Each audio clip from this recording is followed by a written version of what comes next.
Hello everybody, this is Krista and welcome back to Adventures in Metaphysics and another new week. It's Sunday again. So we are back for our weekly deck selections. Now, we're just gonna get right into it. I don't think I have anything else to say. No, I don't think I have anything else to say. It's been a bit of a crazy week. It is summer reading season, which is always a crazy time. During summer reading, like when it's actually started and the kids are out of school, I love it. It's so much fun. We get to see a lot of kids we don't usually regularly see because they're not in school for the summer, and I just love doing the program. But the past week has been the making the program, preparing for it, and that part isn't my favorite, but we got it all done. We are ready to rumble, so that's very exciting. I got a haircut yesterday. Nothing extreme. I think that was it for this week. Anyhow, let's just get into the decks I worked with last week. So, for starters, we used our Woodland Wardens Oracle again, and I love this bag I made for it. I just will never not be dying over that one. That is one of the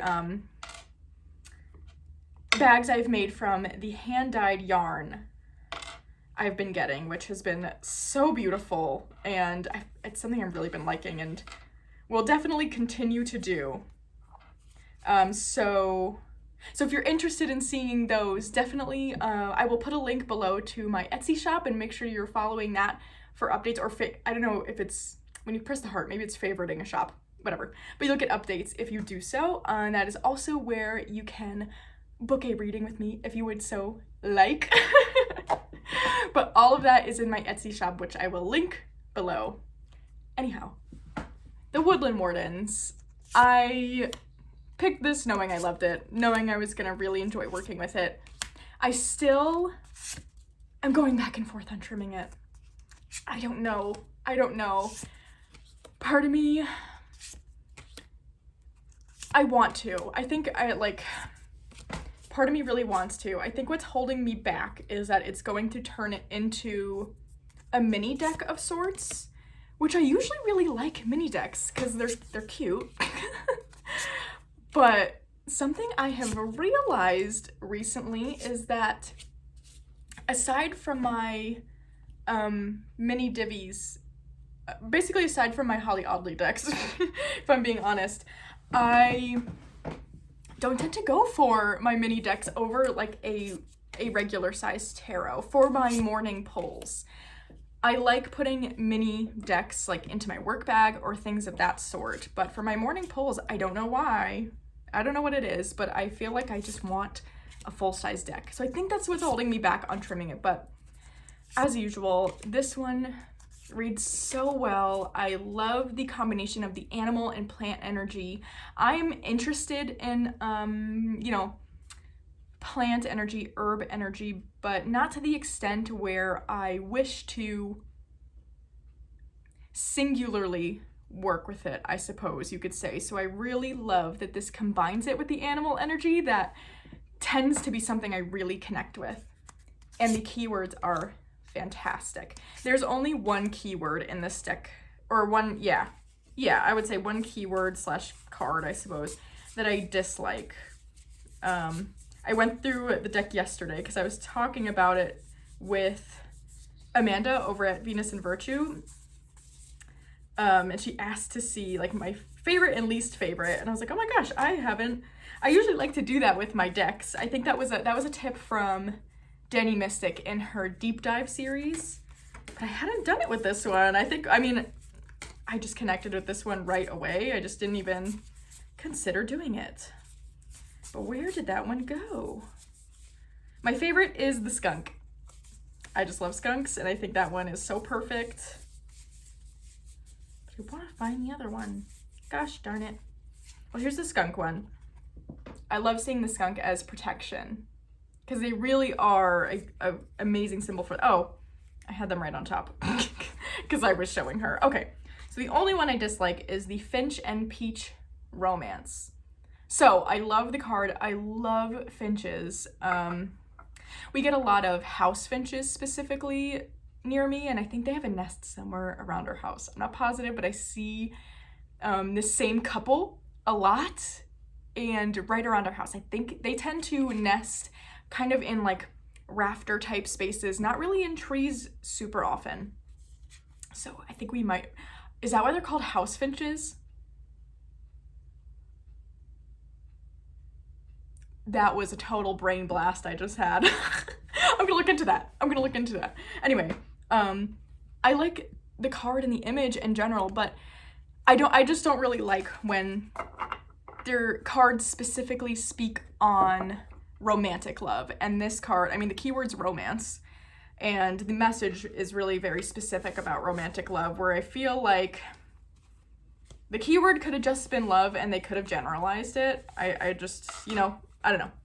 But that's just my opinion. You know, that's really the only card I dislike. Otherwise, this deck works beautifully. It was so fun to use this past week.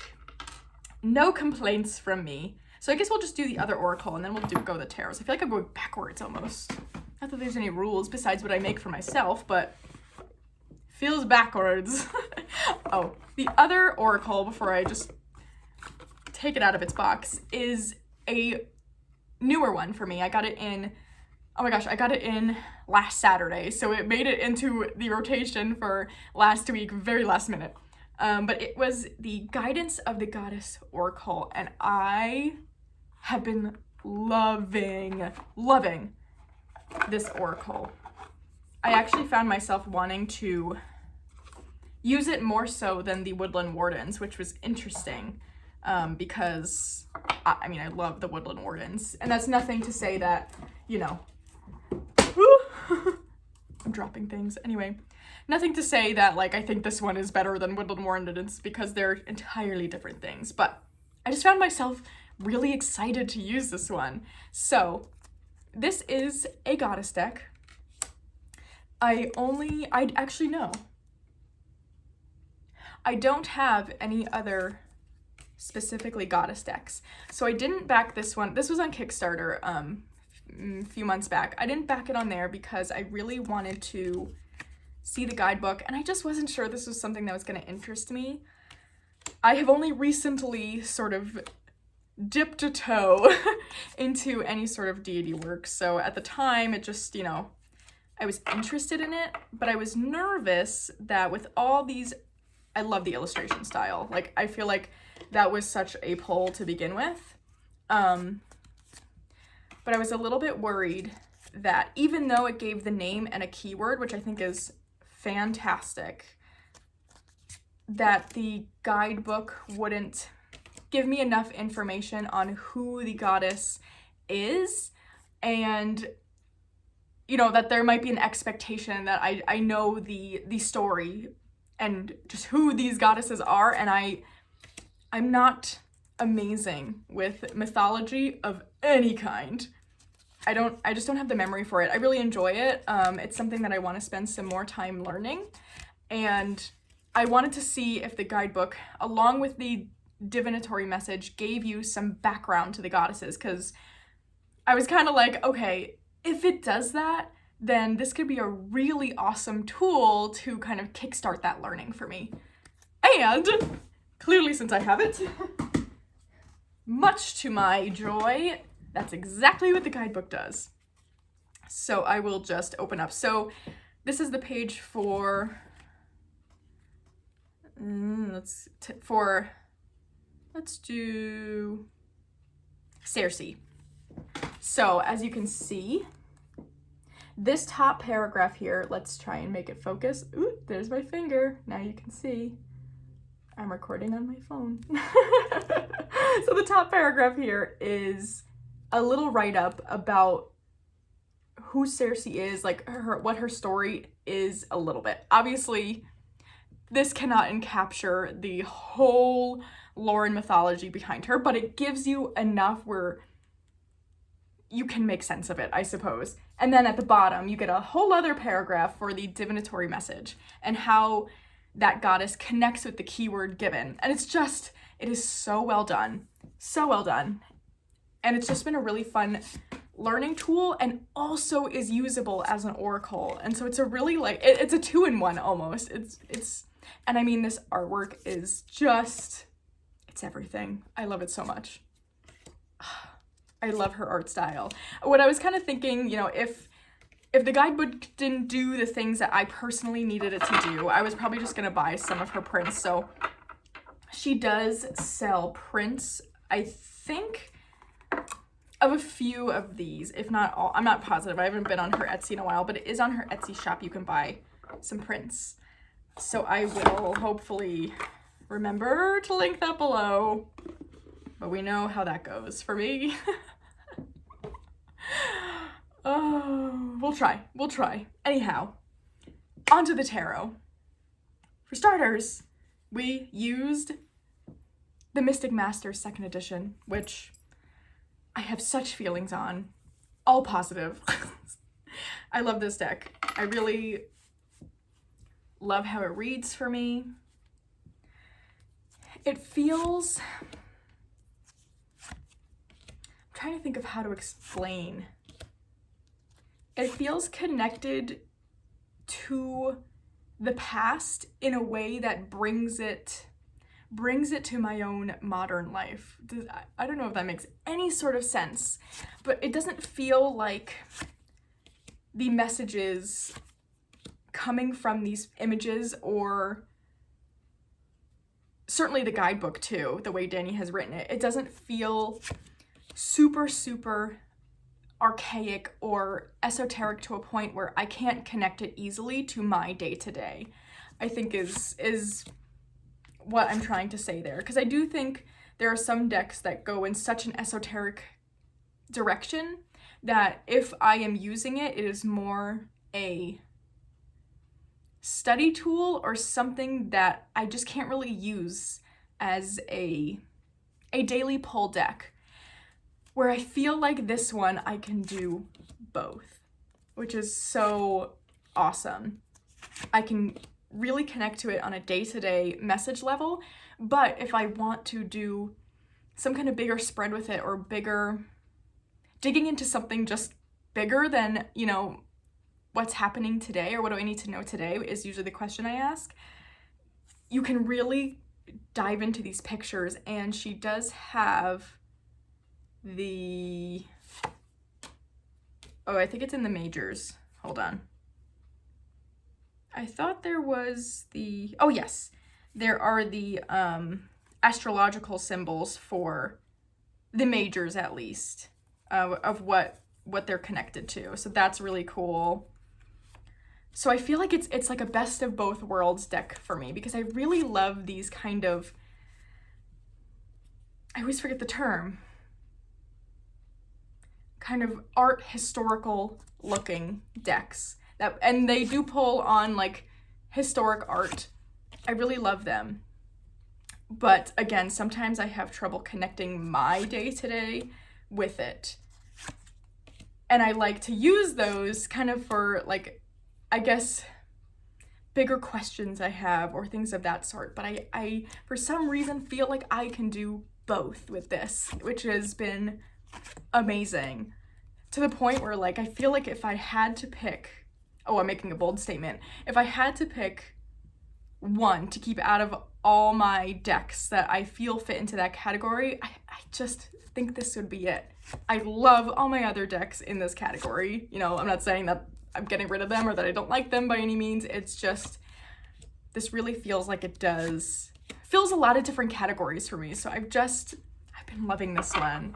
You know, even when this one isn't in my weekly rotation like it was this week, it's one that I just tend to keep out and use a lot. I actually tend to have it sitting right in my tarot desk because it's one that I pull out very often.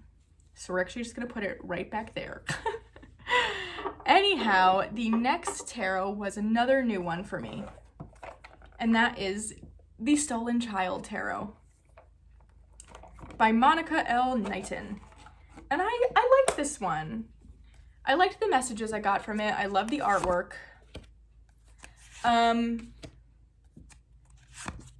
Yeah, I think the guidebook is super well written and there's a lot you can get out of each of these pictures. I feel like I didn't get to use it enough to have a full formed opinion. And part of that is probably because I did incorporate a third tarot deck for this week, and I've discovered, or I've, I guess, solidified that that doesn't really work for the purposes I'm kind of doing this for. So we're gonna bring this back again pretty soon, but I think I want to trim it. Because the white borders are a bit much, and I found that there was one day that I paired this with the Woodland Warden, so they both had these chunky white borders, and it just threw everything off for some reason. It wasn't a bad reading, but visually I was like, oh my gosh, there's so much white space. And I don't think I want to trim the Woodland Wardens. I don't know. I don't think I want to, but this one I'm kind of itching to trim. I think I would take off these 3 borders and maybe a little, I'm probably gonna at first leave the bottoms, but maybe trim a little bit of that off. I think I probably could. But the backs are so beautiful too that I don't want to mess those up too much. I don't know. But this one I really liked. I've got to give it some more time, I think. And really, this one feels like one I'm really gonna have to spend some time with, so we shall see. But I did enjoy, the few times I was able to use it this week, I did enjoy it. So that is the Stolen Child Tarot. And last but not least from last week, and this will actually be a good segue because, as I mentioned, for the whole month of June, one of the tarot decks that I use will be the Queer Tarot, in honor of Pride Month and all my lovely friends celebrating. And I love this deck. I really love it. It's very different for me because it's modern feeling, but I think why I like it so much is because it's modern yet not all at the same time. It has this bit of a like vintage 70s undertone to it, while also, again, feeling modern. And it's just the bright colors. I just feel like it's the perfect deck for this month because it's starting to feel summery, and that's when I want to bring out, I bring out bright colors all the time, but that's when I really want to bring them out.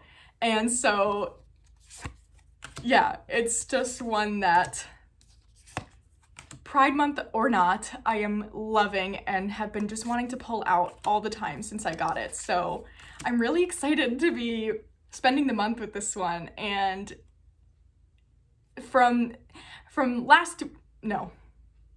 starting this week, that's the way what I'm trying to say, this will be one of 2 tarot decks. So I will only be choosing one other tarot deck to work with. That way this gets its fair chance and the other deck gets its fair chance. So I've really been loving this one. How can you not smile at this? It's so wonderfully diverse and colorful and I just love it. The guidebook's awesome as well. Yeah, if you haven't picked this one up yet. Also, the cardstock, look at the backs, is it's pretty thick, but it's so luxurious. And not to say that, necessarily like any sort of mass market deck instantly means it's not gonna like be well printed, but I do feel like if someone handed this to me initially and I hadn't seen it before and they were like, this is an indie deck, I'd be like, yeah, no doubt about that, because it feels luxurious. There's no other way to say it. But yes, so this is the Queer Tarot, and that will be my segue into my decks for this week because this will be staying. I'm really excited to be spending the month with the deck. I'm hoping maybe that this is something I can continue if it works out. I'm excited about it though. I've never spent a month with a deck, and I feel like this could be the way I can do it. So we'll go into the next tarot. And so this was the one that you all voted on, and we were choosing between the Revival Art Tarot, the Teddy Bear Tarot, and the Ellen Iona Tarot. And by a hair, the Ellen Iona Tarot won out. I think it was like 38% to 35% the Teddy Bear Tarot by the time I checked right when I was gonna start filming this. So this is the one that went out, but as much as I wanted to use my new teddy bear tarot. I know I love that one. Like, I got it in my hand and I was like, this is staying here forever. It's staying here forever. This feels like, it just feels so me, and it's bringing me so much joy. This is one that I think I've been feeling hesitant to bring out, and I'm not certain why. I feel like I've not felt super excited to use it, even though I do really like it. I really, really like it. And I just wonder if it's a block around it being a sort of a bit of a remake of the kind of classic Rider-Waite-Smith, which I don't know, because I do like the Rider-Waite-Smith as of late. I got the Centennial in a Tin, which is my first Smith-Waite deck. I'm trying, I like calling it Smith-Waite, but I feel like I'm still trying to break that habit of saying RWS. Anyway, I do like that deck. So I don't really know, I don't know. So I am actually glad that you all picked this one because, oh, look at that Magician. Because I really like this one, and I don't know why I've not been giving it the time of day. So this week is gonna be the test, and we're gonna see if I still feel the same, then maybe it just isn't for me as much as I love the images. But, oh, like, look at these colors. Oh my gosh. I love that card too. I am excited to be giving this the chance. So I feel like it was meant to be in that way. And that is the Ellen Iona Tarot. So that'll be the other tarot we're working with this week. Now, onto the oracles. The first one is, oh my gosh, I can't get the guidebook back in the box, is a favorite, a top 10, if you will. And we're bringing back out the Coastal Curiosities deck. We're gonna bring this out just because I like flipping through while I speak, but I don't have too much to say on this one. I love it. I love it, I love it, I love it. And I just wanted to bring it out again. That's all I really have to say. She is putting up, the creator is putting up the Kickstarter sometime this month for the second edition. I'm really excited to see the changes and the additions. I know for one, the guidebook is going to have an explanation of the images chosen, which I'm very excited about. But yeah, I'm excited to have this one back out. That's really all I have to say. I won't ramble on forever, but I love this one. It is a tried and true favorite. The second oracle and the last deck I have to talk about today is my little beast of a deck, combined bestiary and herbiary. I don't have the crystalliary. Is that a word? I guess it is now if they named it that, but that's hard to say. I like crystals. I can't say I'm like super into working with crystal energy, but so I'm okay with having these. I'm really excited to give this one a try. See, House Finch! I'm excited to give this one a go. I've had this one for a bit, and I really enjoy using this. I find, though, that I separate out the bestiary quite often to just use that instead of combine with the herbiary. So I really wanted to bring this out this week because I'm kind of testing out if maybe it's just the bestiary that's for me and I don't necessarily need the herbiary. Because I feel like part of me, while I'm shuffling, like hopes I get an animal card, you know? Which is so silly. If, you know, I still feel that way at the end of the week, then maybe I just need to have the bestiary.